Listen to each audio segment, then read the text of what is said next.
नमस्तेस्तु महामाये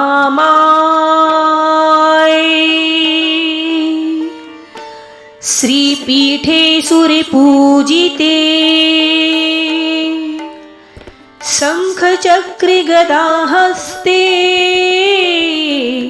महालक्ष्मी नमस्तुते।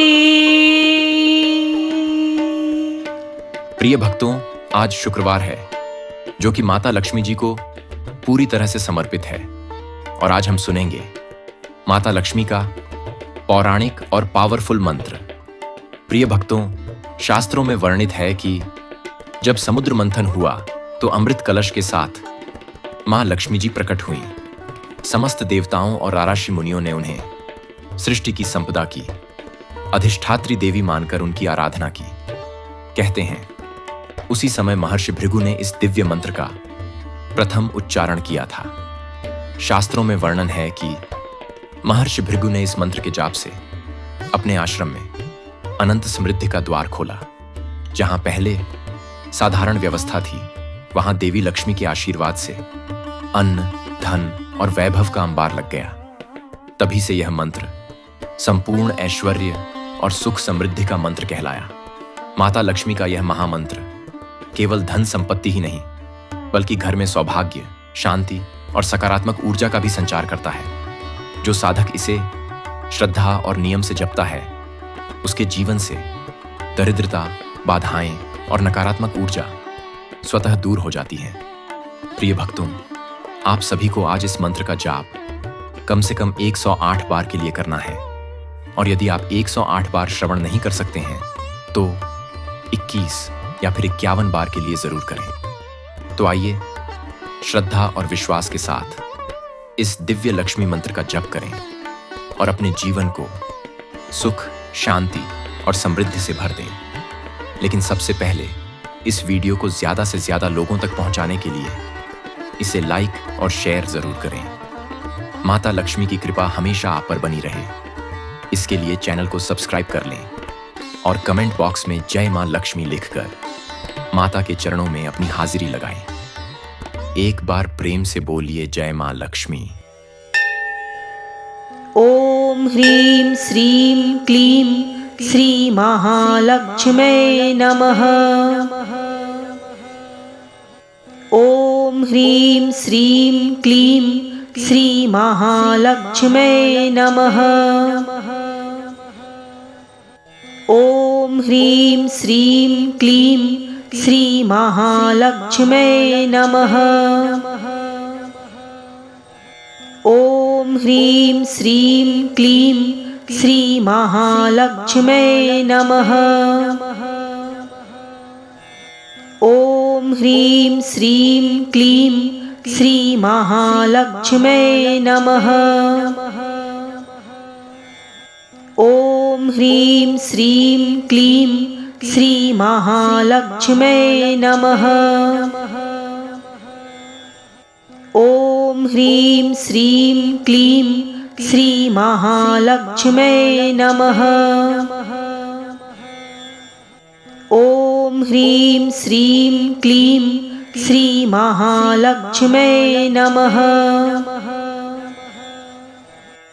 ओम ह्रीं श्रीं क्लीं श्री महालक्ष्म्यै नमः। ओम ह्रीं श्रीं क्लीं श्री महालक्ष्म्यै नमः। ओम ह्रीं श्रीं क्लीं श्री महालक्ष्म्यै नमः।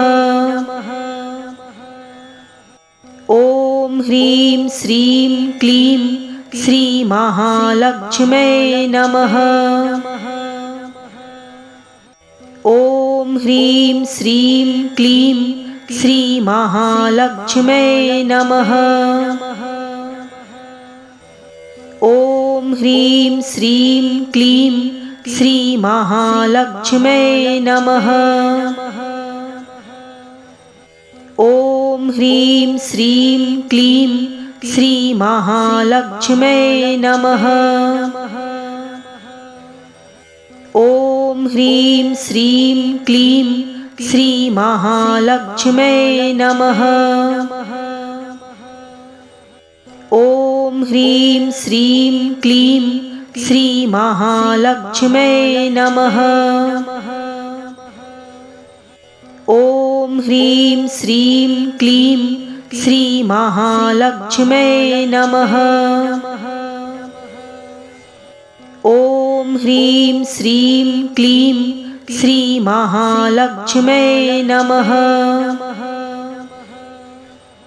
ॐ ह्रीं श्रीं क्लीं श्रीमहालक्ष्म्यै नमः। ॐ ह्रीं श्रीं क्लीं श्रीमहालक्ष्म्यै नमः। ॐ ह्रीं श्रीं क्लीं श्रीमहालक्ष्म्यै नमः। ॐ ह्रीं श्रीं क्लीं श्रीमहालक्ष्म्यै नमः। ॐ ह्रीं श्रीं क्लीं श्रीमहालक्ष्म्यै नमः। ॐ ह्रीं श्रीं क्लीं श्रीमहालक्ष्म्यै नमः। ॐ ह्रीं श्रीं क्लीं श्रीमहालक्ष्म्यै नमः। ॐ ह्रीं श्रीं क्लीं श्रीमहालक्ष्म्यै नमः। ॐ ह्रीं श्रीं क्लीं श्रीमहालक्ष्म्यै नमः। ॐ ह्रीं श्रीं क्लीं श्रीमहालक्ष्म्यै नमः। ॐ ह्रीं श्रीं क्लीं श्रीमहालक्ष्म्यै नमः। ॐ ह्रीं श्रीं क्लीं श्रीमहालक्ष्म्यै नमः। ॐ ह्रीं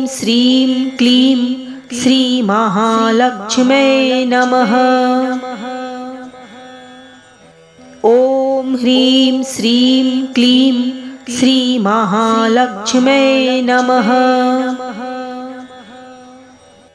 ॐ ह्रीं श्रीं क्लीं श्रीमहालक्ष्म्यै नमः।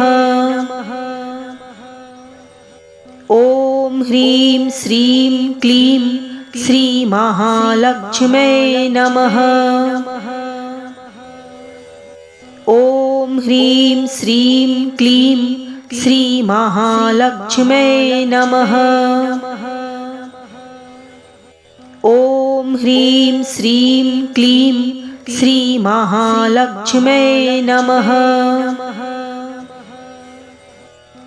ॐ ह्रीं श्रीं क्लीं श्रीमहालक्ष्म्यै नमः। ॐ ह्रीं श्रीं क्लीं श्रीमहालक्ष्म्यै नमः। ॐ ह्रीं श्रीं क्लीं श्रीमहालक्ष्म्यै नमः। ॐ ह्रीं श्रीं क्लीं श्रीमहालक्ष्म्यै नमः। ॐ ह्रीं श्रीं क्लीं श्रीमहालक्ष्म्यै नमः। ॐ ह्रीं श्रीं क्लीं श्रीमहालक्ष्म्यै नमः। ॐ ह्रीं श्रीं क्लीं श्रीमहालक्ष्म्यै नमः। ॐ ह्रीं श्रीं क्लीं श्रीमहालक्ष्म्यै नमः। ॐ ह्रीं श्रीं क्लीं श्रीमहालक्ष्म्यै नमः। ॐ ह्रीं श्रीं क्लीं श्रीमहालक्ष्म्यै नमः। ॐ ह्रीं श्रीं क्लीं श्रीमहालक्ष्म्यै नमः। ॐ ह्रीं श्रीं क्लीं श्रीमहालक्ष्म्यै नमः। ॐ ह्रीं श्रीं क्लीं श्रीमहालक्ष्म्यै नमः। ॐ ह्रीं श्रीं क्लीं श्रीमहालक्ष्म्यै नमः। ॐ ह्रीं श्रीं क्लीं श्रीमहालक्ष्म्यै नमः। ॐ ह्रीं श्रीं क्लीं श्रीमहालक्ष्म्यै नमः। ॐ ह्रीं श्रीं क्लीं श्रीमहालक्ष्म्यै नमः। ॐ ह्रीं श्रीं क्लीं श्रीमहालक्ष्म्यै नमः। ॐ ह्रीं श्रीं क्लीं श्रीमहालक्ष्म्यै नमः। ॐ ह्रीं श्रीं क्लीं श्रीमहालक्ष्म्यै नमः। ॐ ह्रीं श्रीं क्लीं श्रीमहालक्ष्म्यै नमः। ॐ ह्रीं श्रीं क्लीं श्रीमहालक्ष्म्यै नमः। ॐ ह्रीं श्रीं क्लीं श्रीमहालक्ष्म्यै नमः। ॐ ह्रीं श्रीं क्लीं श्रीमहालक्ष्म्यै नमः। ॐ ह्रीं श्रीं क्लीं श्रीमहालक्ष्म्यै नमः।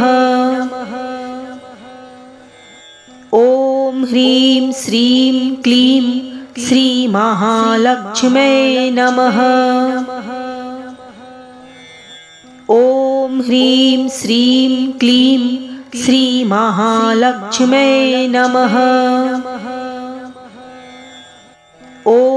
ह्रीं श्रीं क्लीं श्रीमहालक्ष्म्यै नमः।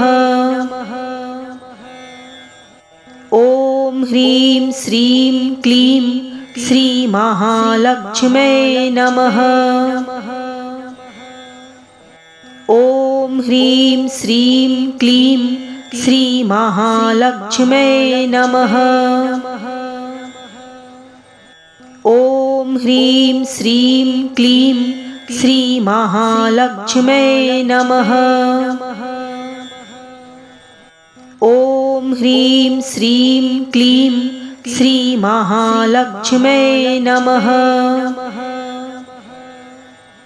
ॐ ह्रीं श्रीं क्लीं श्रीमहालक्ष्म्यै नमः। ॐ ह्रीं श्रीं क्लीं श्रीमहालक्ष्म्यै नमः। ॐ ह्रीं श्रीं क्लीं श्रीमहालक्ष्म्यै नमः।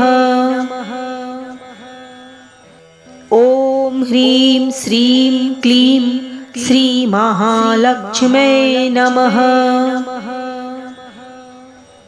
ॐ ह्रीं श्रीं क्लीं श्रीमहालक्ष्म्यै नमः।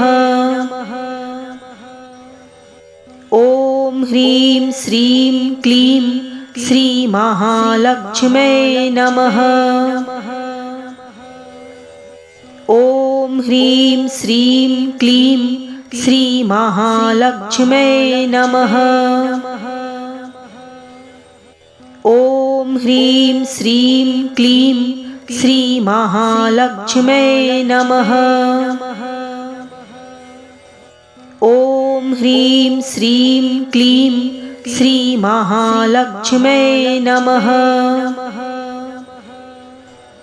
ॐ ह्रीं श्रीं क्लीं श्रीमहालक्ष्म्यै नमः। ॐ ह्रीं श्रीं क्लीं श्रीमहालक्ष्म्यै नमः। ॐ ह्रीं श्रीं क्लीं श्रीमहालक्ष्म्यै नमः। ॐ ह्रीं श्रीं क्लीं श्रीमहालक्ष्म्यै नमः। ॐ ह्रीं श्रीं क्लीं श्रीमहालक्ष्म्यै नमः। ॐ ह्रीं श्रीं क्लीं श्रीमहालक्ष्म्यै नमः।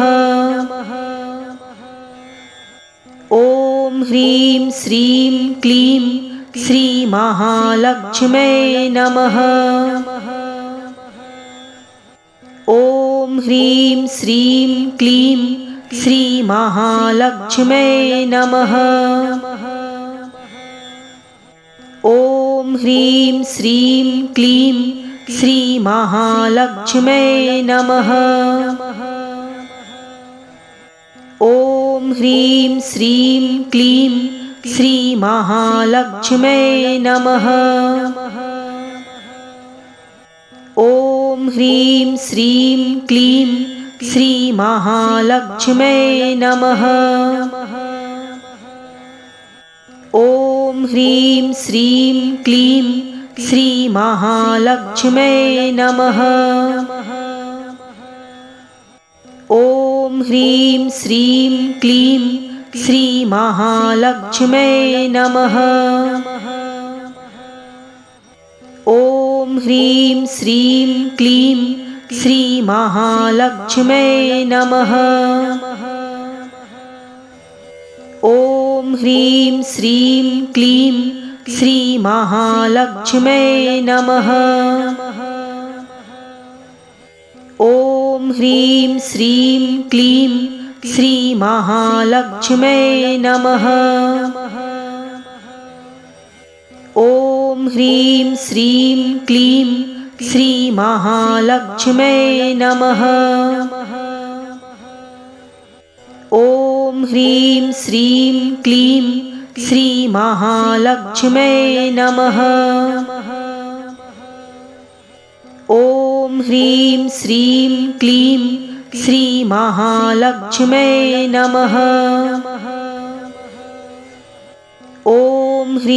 श्रीं क्लीं श्रीमहालक्ष्म्यै नमः। ॐ ह्रीं श्रीं क्लीं श्रीमहालक्ष्म्यै नमः। ॐ ह्रीं श्रीं क्लीं श्रीमहालक्ष्म्यै नमः। ॐ ह्रीं श्रीं क्लीं श्रीमहालक्ष्म्यै नमः। ॐ ह्रीं श्रीं क्लीं श्रीमहालक्ष्म्यै नमः। ॐ ह्रीं श्रीं क्लीं श्रीमहालक्ष्म्यै नमः। ॐ ह्रीं श्रीं क्लीं श्रीमहालक्ष्म्यै नमः। ॐ ह्रीं श्रीं क्लीं श्रीमहालक्ष्म्यै नमः। ॐ ह्रीं श्रीं क्लीं श्रीमहालक्ष्म्यै नमः। ॐ ह्रीं श्रीं क्लीं श्रीमहालक्ष्म्यै नमः। ॐ ह्रीं श्रीं क्लीं श्रीमहालक्ष्म्यै नमः। ॐ ह्रीं श्रीं क्लीं श्रीमहालक्ष्म्यै नमः। ॐ ह्रीं श्रीं क्लीं श्रीमहालक्ष्म्यै नमः। ॐ ह्रीं श्रीं क्लीं श्रीमहालक्ष्म्यै नमः। ॐ ह्रीं श्रीं क्लीं श्रीमहालक्ष्म्यै नमः। ॐ ह्रीं श्रीं क्लीं श्रीमहालक्ष्म्यै नमः। ॐ ह्रीं श्रीं क्लीं श्रीमहालक्ष्म्यै नमः। ॐ ह्रीं श्रीं क्लीं श्रीमहालक्ष्म्यै नमः। ॐ ह्रीं श्रीं क्लीं श्रीमहालक्ष्म्यै नमः। ॐ ह्रीं श्रीं क्लीं श्रीमहालक्ष्म्यै नमः। ॐ ह्रीं श्रीं क्लीं श्रीमहालक्ष्म्यै नमः। ॐ ह्रीं श्रीं क्लीं श्रीमहालक्ष्म्यै नमः। ॐ ह्रीं श्रीं क्लीं श्रीमहालक्ष्म्यै नमः। ॐ ह्रीं श्रीं क्लीं श्रीमहालक्ष्म्यै नमः। ॐ ह्रीं श्रीं क्लीं श्रीमहालक्ष्म्यै नमः। ॐ ह्रीं श्रीं क्लीं श्रीमहालक्ष्म्यै नमः। ॐ ह्रीं श्रीं क्लीं श्रीमहालक्ष्म्यै नमः। ॐ ह्रीं श्रीं क्लीं श्रीमहालक्ष्म्यै नमः। ॐ ह्रीं श्रीं क्लीं श्रीमहालक्ष्म्यै नमः। ॐ ह्रीं श्रीं क्लीं श्रीमहालक्ष्म्यै नमः। ॐ ह्रीं श्रीं क्लीं श्रीमहालक्ष्म्यै नमः। ॐ ह्रीं श्रीं क्लीं श्रीमहालक्ष्म्यै नमः। ॐ ह्रीं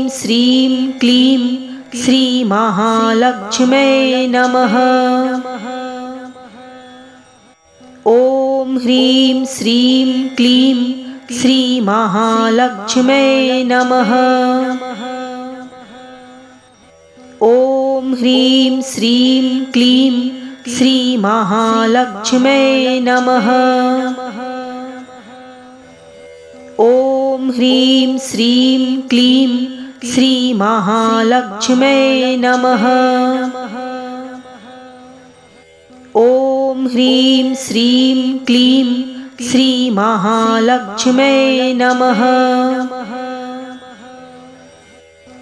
ॐ ह्रीं श्रीं क्लीं श्रीमहालक्ष्म्यै नमः।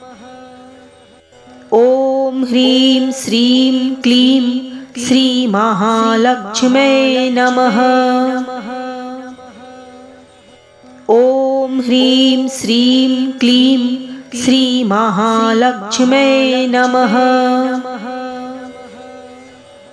ॐ ह्रीं श्रीं क्लीं श्रीमहालक्ष्म्यै नमः। ॐ ह्रीं श्रीं क्लीं श्रीमहालक्ष्म्यै नमः। ॐ ह्रीं श्रीं क्लीं श्रीमहालक्ष्म्यै नमः। ॐ ह्रीं श्रीं क्लीं श्रीमहालक्ष्म्यै नमः। ॐ ह्रीं श्रीं क्लीं श्रीमहालक्ष्म्यै नमः। ॐ ह्रीं श्रीं क्लीं श्रीमहालक्ष्म्यै नमः। ॐ ह्रीं श्रीं क्लीं श्रीमहालक्ष्म्यै नमः। ॐ ह्रीं श्रीं क्लीं श्रीमहालक्ष्म्यै नमः। ॐ ह्रीं श्रीं क्लीं श्रीमहालक्ष्म्यै नमः। ॐ ह्रीं श्रीं क्लीं श्रीमहालक्ष्म्यै नमः।